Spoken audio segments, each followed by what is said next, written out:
Watch me ride. Hey everybody. DPD, what does that stand for? Damaged Parcel Delivery?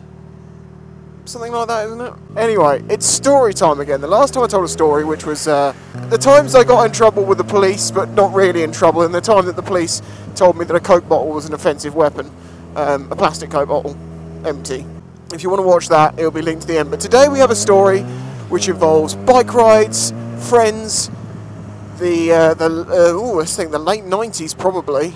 It has to be like 99, because I was about 14. And basically me and a few mates, I think there was about 4 or 5 of us, it was the summer holidays, we just decided one day we're all going to go on our push bikes and go for a mental bike ride. We used to all have push bikes, you know, like street mountain bike stuff that was popular back then, doing tricks and jumps and wheelies and endos and all of that. I had a Townsend Team Pro, which was made by Halfords, if you're not aware.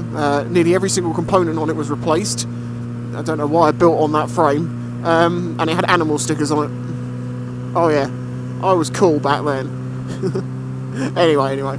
So we all decided we're going to go for this long bike ride. We didn't know where we were going to go. So we just, you know, we packed ourselves up with supplies, bottled drink, 10 Sovereign and a box of matches. Yeah, back in the 90s, kids at 14 smoked. We did. We thought we were cool.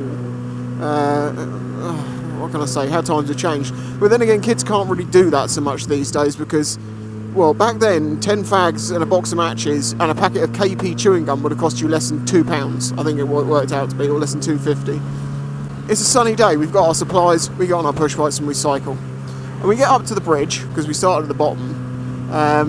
It was about 5 miles in, and we were like, no, we want to go further, we'll go further. So we ended up cycling all the way to Queen Elizabeth Country Park. Along the way, there were many trials and tribulations. There was one section where we found this really tall hill, and we all were trying to go as fast as we possibly could. I had my little Speedo on my push bike, you know, with a little magnet pickup on the wheel. I am hurtling down this really narrow pavement, nearly hitting lampposts and stuff, 27 miles an hour on a pavement going downhill. I was proud of myself. I'd never been anywhere near that speed under my own control. Well, other than a boat, but then boats are different. You don't have things to hit. But we're cycling along, you know, every now and then we'll take a stop to smoke a fag and look at what's going on around us. We didn't have mobiles back in these days. It wasn't anything like that. This was a real scary adventure. This wasn't like kids nowadays that can go on an adventure and the second shit goes wrong, you know, they can call their mum or dad or whatever and someone will come and help them. We had no phones. We had no communication. No one knew where we really were. We were out on our own. We were living. Now we get to this point where the quick way to get through where we wanted to get to is to go through a place called the Warren. Now the Warren back in the day was considered pretty nasty. It was a council area. There's a lot of chavs, a very violent area, a lot of crime. It was a bad place. And if you were an outsider, especially if you were from Hayling, because back in the days, back in the 90s, man, we had people come down here, like on a Friday night, there'll be a car full of lads come down from like Lee Park, just to have fights with people from Hayling. Like they'll find another, like, you know, group of guys in a car. They're all doing the same thing. They practically all go down the beach and used to smoke weed in their cars and just sit down there. But because one was from Lee Park and one was from Hayling, they'd have a fight over it. Normally you'd think they'd just chill out and be friends, but apparently not. I mean, they're into the same things. But no, they came down here to start fights, and yeah, it was a bad time. You didn't want to be up that way, stuck, 14 years old. Oh, he's just from Hayling. He's on our turf now. Gangland man. I'm telling you, this place is like Compton. It was bad. I'm joking. It was nothing like Compton. We didn't have guns. So anyway, we're cycling through this place. We're all keeping an eye on each other, keeping in a close group. You know, everyone, come on, keep up the pace. Just get through. We just got to push through, like in a zombie film. You know, when it's just like, we've got to push through this area. Keep going. Do not stop for anything. Just keep going. And we're trying that. And then the next thing out of nowhere, my chain. Why my chain? My Townsend Team Pro let me down, man. My Townsend Team Pro knotted its chain. I don't know how it did it. It kind of twisted on itself and it got a knot in it. So there we are at the side of the road.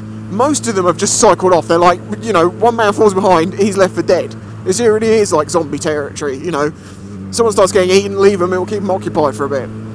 But 1 or 2 people did stick by me, and we were there like, come on, just no fucking around, we've got to get the sorted, come on, get the chain, get the wheel up, do this. We turned like an F1 team of fixing a bike. We're doing this right next to a car, which is up on bricks, and we notice that the locals have suddenly noticed us. Because we were just passing through, they probably didn't notice, but now we're there with a problem. They're like, what's going on? Who are they? What's going on? And they start slowly moving in ones and twos and threes in little groups. I'm not kidding you, this is a true story. You can feel them moving towards her closer and closer, and you're like, no, we need to be getting going now, boys. I can't remember how we did. Just grabbed the chain, ripped it around, got it straight, whacked the derailleur back in line, just literally wrenched the bike back to working, slammed the chain back on the sprockets, jumped on the bike and cycled off as they got closer. It was seriously like that moment in a zombie film. They're slowly getting closer, but instead of zombies, it was chavs. Although I'm calling them chavs, and I don't think the word chav was even a thing back then, but they were it. I mean, I've heard rumours that area is actually where the word chav originated. Wouldn't surprise me. So it's developed a lot since then, and I'm not saying anything down on anyone from that area, but you know what it was like back then. It was not good, and it's been vastly improved, so yay. So we get out of this area, you know, we calm down, there's a moment of elation as we get out of the area. You know, they're no more than like 50 feet from their own stomping grounds anyway, because I don't want to be off territory. And we carry on our way, and we make it to Queen Elizabeth Country Park. Oh, what a moment! We've just ridden about 15 miles or so, something like that, to get there. We've been through all these things. There's been, as I say, there's been high speed runs, there's been zombie incidents, getting out of the hood. You know, it's been a bad time. We left as boys, we came home as men. It was that sort of a ride, okay? So we get into the forest and we're just cycling around and enjoying it. You know, it's like there's the muddy trails and we're just cycling through and we're like, yeah, well, we're here. Well, what now? And it's kind of boring, isn't it? Well, I wish we kind of stayed at home. We've at least been in the shop and got some sweets. But you know, as we stop in the forest. We're smoking another one of our sovereigns. God, please, someone out, please say 10 sovereigns and a box of matches and some KP chewing gum. Please say at some point in about the age of 14 you were the same. It was a different world back then. It was a friendlier, nicer, weirder, stranger world. But I do remember those times fondly.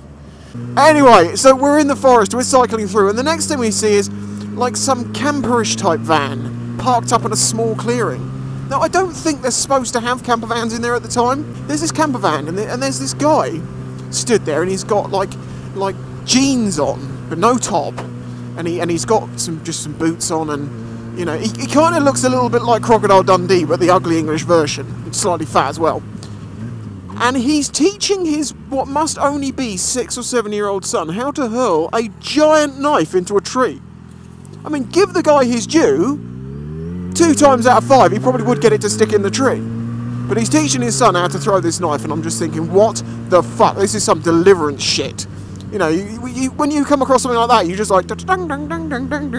So we stop, and we have a chat with this guy, and he was so weird. I mean, like, these days, proper weird. These days, you see a guy that weird out with a knife that big, with a child, you'd have armed police on him in seconds. But no, back then it was normal. It was like, what was this guy doing? Fair enough. Leave him be. So we have a chat with him. Very, very strange. The day progresses, we have our fun, but we start heading home, and it all ends with all of us 26 miles of cycling, all of us completely knackered. We get back to the park, we sit there, we open our Panda Pop strawberry jelly and ice cream drinks, and probably smoke our last sovereign, and chat about the legendary day that was. That's it, seriously. It was just a bike ride from my youth. But that day, as I say, we started that day as boys, we ended it as men. Well, not really, but it's a funny story, and I just say it's one of those, for no particular reason, that bike ride, that day, all the things that happened just stuck with me as one of those fun little stories. So there you go, I hope you enjoyed Fuck Off Crow. Another story time with Spicy. I will do more. I really have to rack my brains to the old stories, because it's stuff like this you'd never think that people would be interested in, but as it turns out, people are. They like these old silly stories. I'm sure there was many more instances of weird stuff that happened that day that I've forgotten about, but it's those key moments, those few things. Anyway, as I say, thank you for watching, don't forget to leave a like, and I'll catch you next time.